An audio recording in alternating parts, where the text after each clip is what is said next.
Be sure to read and follow the safety guidelines to protect your computer from potential damage and ensure your personal safety.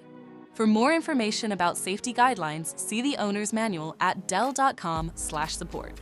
Before you begin, turn off the computer and disconnect all the attached peripherals. To remove the power supply unit, remove the screw on the right side cover. Unlatch and lift the cover off the system. Identify the PSU hinge and move the tabs to the unlocked position. Lift the hinge to open it.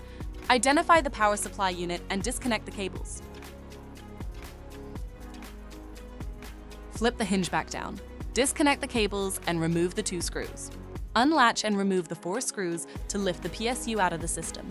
To reinstall the power supply unit, place it back in the system. Tighten the 4 screws and relatch the unit. Install the 2 screws and reconnect the cables. Flip the hinge up and reconnect the cables. Flip the hinge back down and move the tabs to the locked position to secure the PSU hinge. Relatch the right side cover on the system and tighten the screw to secure it. For more information about your Dell system, visit dell.com/support.